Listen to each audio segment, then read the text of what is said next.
DJ pour inviter les candidates à faire leur entrée. Ça sera bien sûr à travers une danse, à travers la danse traditionnelle. Merci encore une fois à tous les sponsors de cette édition Miss Burundi 2022. DJ, musique.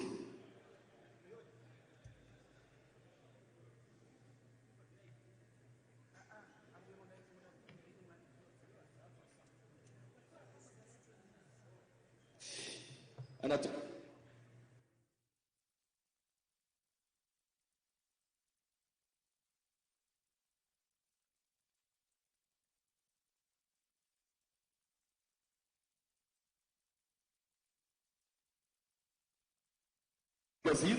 Ange Moubila, CEO de Cados Art.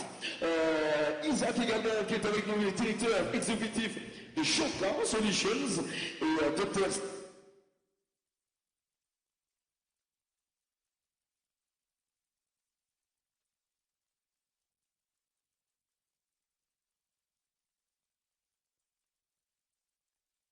et le chirurgien Kira Hospital. Voilà, merci. Et j'aimerais aussi rappeler que l'année dernière, il n'y avait pas de danse traditionnelle. Donc c'est un petit plus, un grand plus que vous allez avoir ce soir.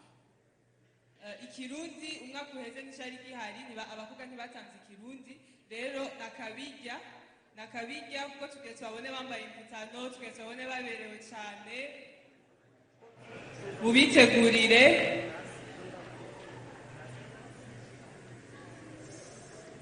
Voilà, en attendant toujours que la technique, bien sûr, soit prête avec la chanson sur laquelle, bien sûr, on a annoncé les candidats. Je rappelle, ils ont commencé, cela fait 2 mois carrément, après, bien sûr, juste après le casting, carrément, ils étaient en formation, ils ont été formés par des coachs carrément professionnels, et ils ont pas mal également de formation en entrepreneuriat et également sur l'art, pourquoi pas, de s'exprimer.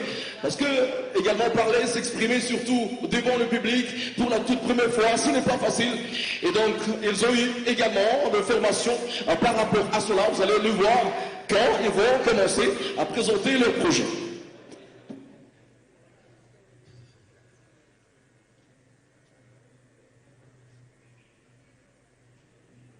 Bon, on continue, bien sûr, je le disais, elles ont eu pas mal de formations, vous allez le voir quand ils vont, voilà, apparemment ça commence à se régler côté technique, et d'ailleurs on tient également à remercier également leur coach sans doute personnel, qui était avec elle durant tous ces 2 mois, carrément ce n'était pas facile, mais ce soir nous allons voir le résultat. La technique,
ndabaramukije mwebwe mwese muriko murakurikirana ibiganiro vya televiziyo y'igihugu. Kaze mu kiganiro c'amagara y'ibikoko. Mu gice ca mbere ca kino kiganiro twarabonye udukoko dutandukanye eka n'akamaro katwo. Mu gice ca kabiri ca kino kiganiro turaza gushimikira cane cane ku dukoko turi mu bwoko bw'isazi eka n'akamaro katwo mu kugwiza umwimbu eka no mwirondoka ry'ibiterwa.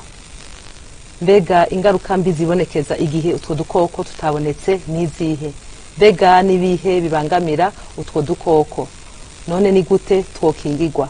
Kugira rero turonke inyishu y'ivyo bibazo vyose, turi kumwe hano kandi muri studio n'umushakashatsi Alexis Mpawenimana. Kaze Alexis muri kino kiganiro kandi. Murakoze cyane. Ego. None mbega Alexis, nirihe tandukaniro riri hagati na insecte pollinisateur et les mouches pollinisatrices? Murakoze cyane. Izi nsazi zifasha mu irondoka ry'ibiterwa no mu kubungabunga ibiterwa, arizo twita les mouches pollinisatrices, n'umugwi umwe mu mugwi munini w'ama insecte pollinisateur. Kuko ama insecte pollinisateur harimwo amoko menshi. Ego nkuko nabivuze mu kiganiro ca mbere, ni kuvuga mu insecte pollinisateur harimwo inzuki, harimwo ibivumvuri, harimo insazi mu ma insecte. Rero insazi rero ni kuvuga ko ari umugwi mutoya mu mugwi munini udukoko dufasha mwirondoka ry'ibiterwa. Ego. None mbega bavuze pollinisateur, pollinisation, umuntu yumva iki? Ego, murakoze. Bavuze pollinisation, ni igikorwa c'uko imbuto ngabo z'ishurwe zigenda guhura n'imbuto ngore z'ishurwe. Ivyo bita pollen mu gifaransa, aho pollen igenda guhura na ovule ariyo twita imbuto ngore z'ishurwe. Ico gikorwa rero c'uko izi mbuto ngabo ziva ku aho ziri zija guhura n'imbuto ngore kugira ngo tuzoronke urubuto canke urutete, nico bita pollinisation. Pollinisateur nayo ni uyu mwikorezi akura za mbuto ngabo aho zari azijana ku mbuto ngore kugira ngo habe kwaguhura kw'izo mbuto z'uburyo bubiri, ingabo n'ingore, kugira ngo turonke kwa rubuto canke kwa rutete. Muri kino gice ca kabiri ca kino kiganiro twavuze ko tuza gushimikira ku kamaro k'isazi mu kugwiza umwimbu no mwirondoka ry'ibiterwa. Ego, none mutubwira rero izo sazi donido zifasha muri iryo rondoka ry'ibiterwa eka no kugwiza umwimbu. Ego. Aha rero ndahashimikira kuko abantu benshi kumure bumvise insazi bumva ko ari ikintu kibi cyane gitera n'ingwara. Gitera kwitsa ingwara. Ego. Mbere niho baciye baca no mwibutsa bakavuga ngo uwanka insazi ngo atakanuka. Ego. Mugani ndiko ndagwanya karanga ariko nagira mere nk'utanga umuco nanone. Ego. Mvuge ntiburya rero insazi zose ntizija kukanuka. Insazi kumbure nemba hari izija kukanuka, zose ntizija kukanuka. Mbega hari izija kukanuka? Ego, izija kukanuka. Hari izija kukanuka kubera ko insazi na cyane cyane ingore iyo zigomba kuzota nk'amagi zirakenera cyane indema mubiri bita proteine. Rero kajya kanuka ari nk'inyama. Kenshi insazi ziba zigiye kurondera ry'ama proteine kugira afashe kugira amagi ashe neza.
Yes.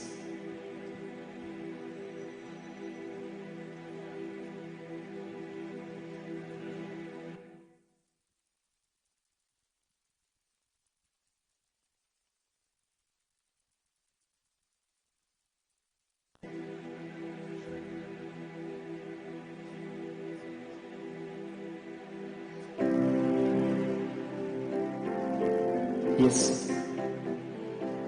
Yeah. Ulikuwa na Ingo Live Band.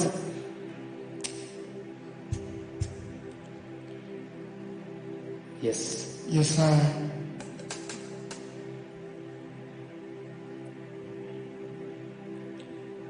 Umeze neza. Tuandane. Yes. Hari iwacu iyo nakuriye, habaye umwana yari intare, tuza turafashanya, yari umuyabaga yareze runo, dushyiremo amashyi siko, yari akarorero,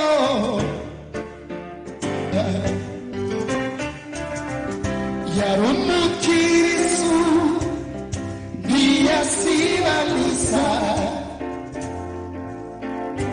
niko yareze.